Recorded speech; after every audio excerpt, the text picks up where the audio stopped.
It has been so long since we've sat down together, real casual, just like this, and just did a good old social media marketing, online business Q&A.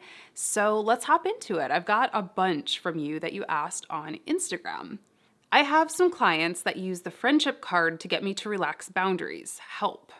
So, the first thing I'll say is in general, I have a rule for myself, which is don't work with friends, don't work with family, unless you are doing it just kind of out of the kindness of your heart, or there's kind of nothing to lose. Meaning, when I was in the early stages of my business, I would have never taken on a friend as one of those first clients that I truly needed to pay my bills.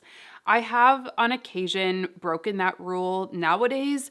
But like I said, it's kind of just me going into it not really expecting much or just doing it because it seems like a fun project. But that probably doesn't help right now because you're already in this situation. So one thing I'll say is when I have worked with friends, I always try to have the talk, which the talk for me is hey, I plan to treat you just like I would a normal client. And you can kind of frame that as a service to them, so that they know that they're not going to get a bum deal also, that you're not going to be taking advantage of them either, and you're going to be taking this job really seriously. So I try to tell them that I'm going to be taking this seriously. I'm going to treat you just like I would any other client, and I just ask you do the same for me too.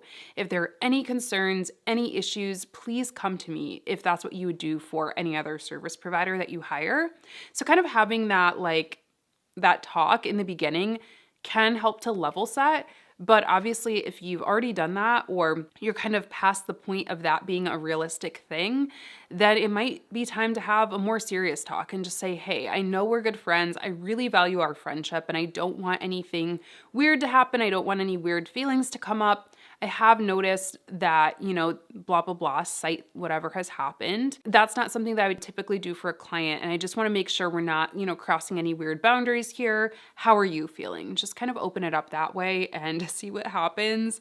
But good luck. Another friendship question, making friends with people in the industry / collaborating. So I also want to say, I am not good at making friends. This is actually, I think the hardest thing about entrepreneurship, honestly, is making friends. And I don't want to turn this into a rant. I've thought about doing a whole video about this. I don't know. I don't want it to be a rant, but I can give you a million examples of being asked to go to dinner and thinking oh, cool, I finally made a friend. And then they just pick my brain all night.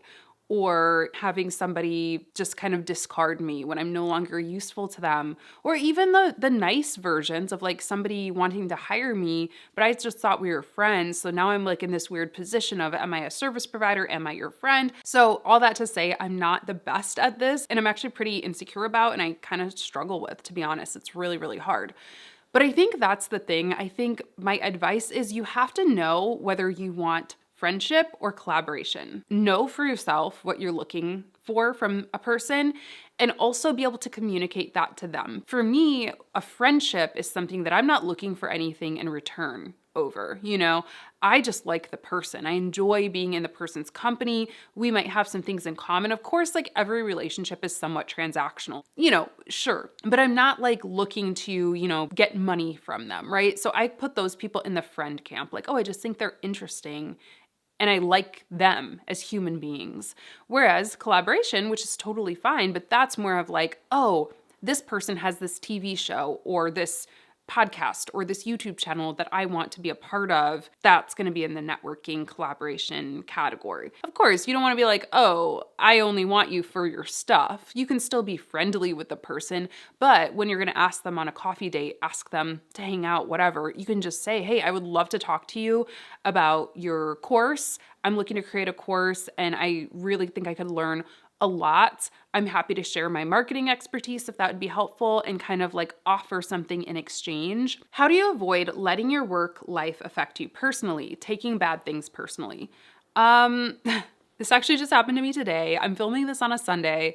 I did the thing that I shouldn't do, which is check my email first thing in the morning on a Sunday. Terrible. Saw something that put me in a bad mood and woke up in a bad mood. So don't do that. Aside from just being able to unplug from technology and having, boundaries with yourself and your technology and your work. I think another thing that's really helped me with this though is having achievements, accomplishments, knowing myself outside of my work. So even if something bad happens at work, or I have a failure, or I have a, bad revenue month, or I have, whatever it is, a launch that didn't go as much as big as planned, I still know that I'm a good person. I still know that I do have people that I love and care for. I do know that I help the world in different ways. I do know that I am talented at other things that, you all probably don't even know about.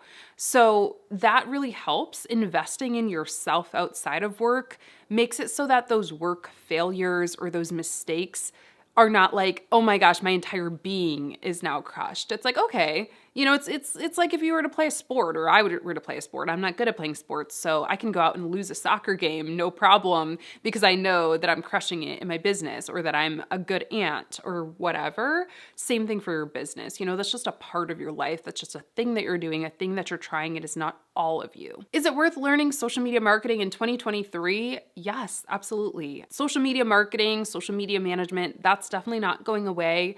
But even if you want to do something else like content creation or website design, or, really anything, honestly, if you want to open up a, blanket company, or I don't know, write a book, you do have to know a little bit about social media marketing for most things nowadays. So yes, definitely. How would you start on YouTube in 2023? So first of all, let me know in the comments if you would like me to do a full-fledged like YouTube video or podcast about this. I did a podcast about how I would start an Instagram from scratch today.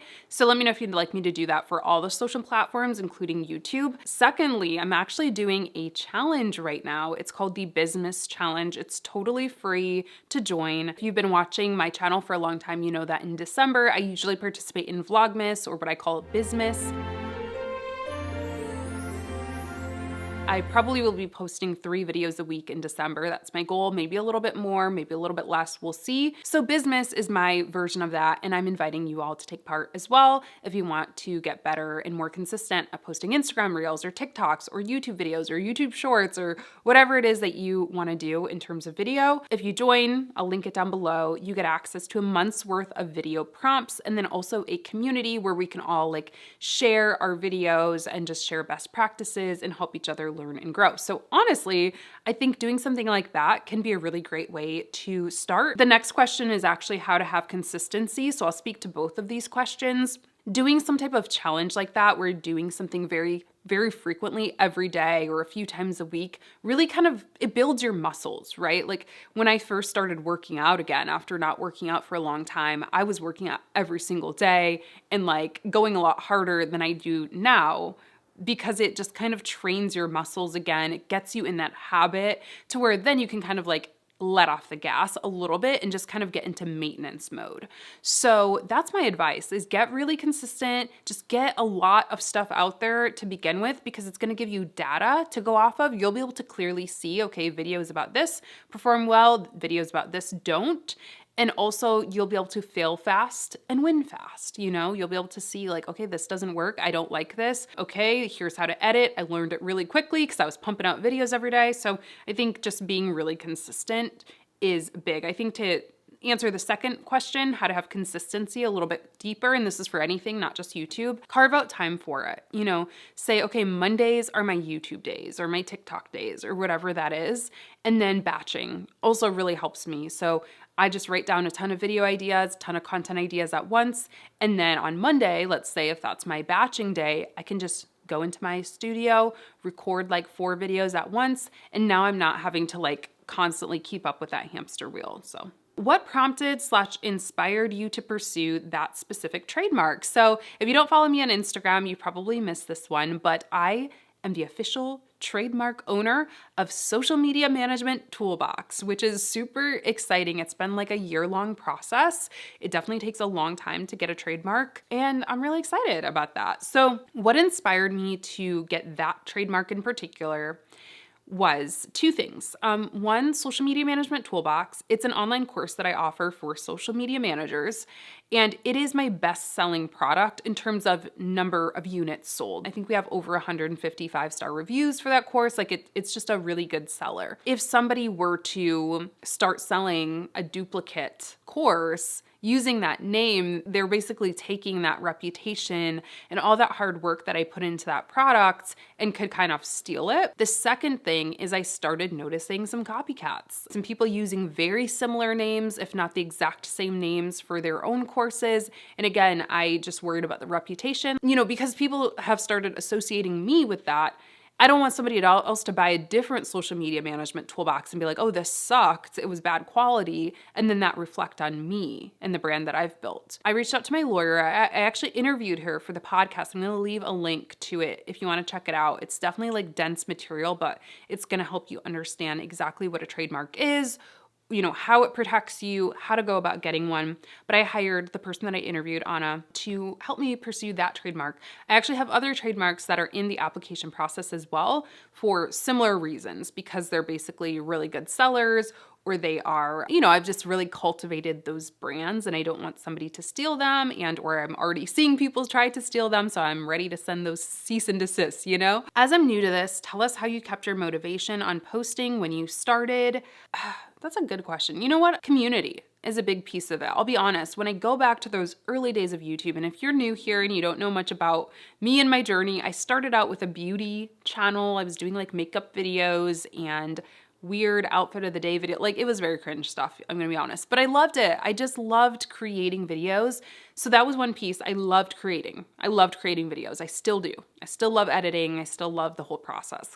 But the other piece I think was the community. Like, if you were around for 2015 era beauty guru land, like, the comments were lit, people were always talking, you could make friends on here. And you still can. And I see a lot of people, they'll just pump out videos, but they don't get involved in the community at all. You gotta be monitoring your comments. You gotta be commenting on other people's videos. Like, it is a social media platform. It's a little different, but it still is, you gotta be social on here. And you have to be engaged, I guess. And I mean, I made really good friends. I made some friends that I still talk to today in those early days. And that really helped, like the social element. So again, join the business challenge because you'll meet a bunch of other people who are also new. Maybe you can find your new, YouTube bestie. And also my audience. Even once I built a very small audience, like 100 people, I kind of felt this obligation to show up for them. If I'm telling you I'm gonna post a video every Friday, I am gonna post a video every Friday. I'm just a person of my word. So next question's kind of similar, overcoming imposter syndrome in early entrepreneurship. I got a kind of similar question. I know this is a little different, confidence and imposter syndrome, but I got a comment on one of my videos. I'll try to post it up on the screen. But he said, you must be really confident. And I was like, actually, I would not use that word to describe myself. I wouldn't say I'm like deeply insecure, but I'm not like overly confident. I would say I'm pretty 50-50. Like, on days that I wake up and I'm like, yes, I'm so smart. I'm so awesome. I look great. And then half of the days I'm like, oh my gosh, I don't like anything about myself today. And I'm not saying that for sympathy or to make you feel bad for me. I'm not looking for that. I'm just being honest with you. I think my hunger for success is it just outweighs any feelings of imposter syndrome, any insecurity that I have. There's two options here. You can show up, you can walk into that room, you can apply for that job, you can start that YouTube channel, you can post that TikTok, or you can't. You can sit and you can say, I'm not good enough, I'm not smart enough, I'm not there yet, I don't look good today, I don't like how my voice sounds, whatever. Those are your two options. I just not always, of course, some days I do sit it out, but more days than not, I say, I'm just gonna put myself out there anyway. And there are gonna be some people who don't like the way I look or don't think I'm smart enough to be talking about this. There are gonna be people who don't like my editing style or my videos or whatever, but there are gonna be some people that do. And if I don't show up, I am not going to reach those people. Those are my two options. So it's not that I'm extremely confident. It's just that I'm hungry, that I just want to succeed. I want to move my business forward. I want to impact the world. I want to help those of you who do take value from this stuff. That outweighs any thoughts of like, oh, well, maybe I shouldn't. So I don't know how to teach that. I don't know where that comes from. I really don't have much advice, but I guess just think about the people that you're impacting. Think about the possibilities, not what you lack or not what somebody might say that's negative or not what somebody has over you. By all accounts, I should not be here, based on where I came from and, my family history and things like that, I should not be in this position. I could think about that all day and I could be like, oh my gosh, like this bad thing happened to me in life, or I didn't come from this amount of privilege or whatever. But what does that do? You know what I mean? Oh my gosh, I've already been talking for 20 minutes. There's so many more questions. What do I do? Do you believe anyone can succeed in their business with consistency on social media? I think consistency is a big piece of it, but I also think you need to have a good product. I also think you need to have your systems in place. I think you need to have make smart financial decisions for your business. So it's definitely not everything, but I do think it's a lot. I have a video that's called why your social media plan might not be working. I'll link that one. I talk about some other reasons why, your business could not be going so well. But I do think consistency is a big piece of it. I think consistency and patience are superpowers. Being able to just hunker down and say yes, I'm going to commit to this for a little bit of time, maybe a lot of bit of time. I think it really is a superpower. If you look at some people that you look up to, businesses, personal brands, whatever that you look up to, they're not smarter. I'm not smarter than you. I can guarantee you I am not smarter than most of you. I just I stuck with it. I'm continuing to stick with it. I'm continuing to hammer home the same message. I think that's a big piece of it. It's not everything though. I just want to be clear. It's not everything, but it's a lot. Are hashtags still relevant in order to grow an audience on social media? I think so. I think that, yeah, of course, algorithms have changed and stuff from, when hashtags were first introduced. But particularly on Instagram and TikTok, it's a way to be discovered and it doesn't cost anything. It doesn't affect you negatively to use them. So I say you should still be using them.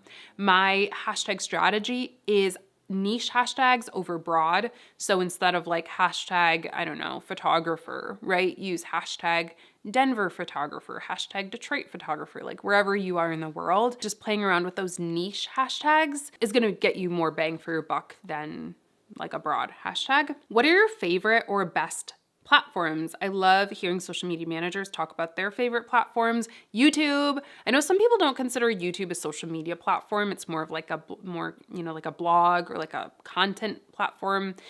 So if we're not talking YouTube, I guess my second favorite platform, I go in between Twitter and I guess Instagram. Twitter right now, I'm kind of I've sort of broken my addiction to Twitter, and this was even before all the Elon Musk stuff happened. I did a video a while ago about it was kind of making me feel really depressed or triggering my depression, I guess you could say. So I kind of have been less on Twitter lately, but I would say historically, I've probably made more friends and made more connections and had more fun on Twitter overall. But lately I've been leaning more into Instagram a little bit, just Instagram stories really, and messages. That's what I use. I don't really love posting on Instagram anymore. I don't love posting reels all the time, I don't know. So yeah, YouTube and I guess Twitter, Instagram.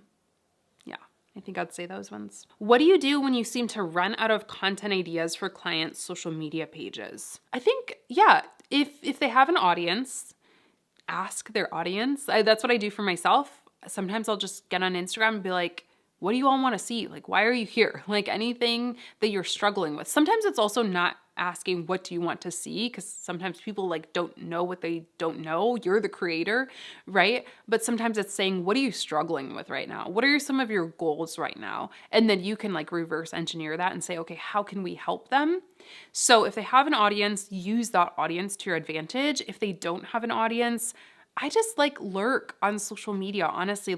Look at competitors, look at their competitors or people who could be considered competitors for them. Look at their comments. Look at the questions their audience is asking them.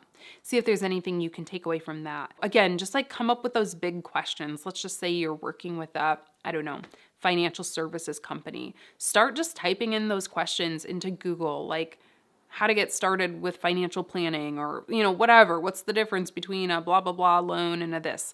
Just look on Google, look on Reddit, look on TikTok, all of these search engine-y type platforms, Pinterest, and just see what pops up.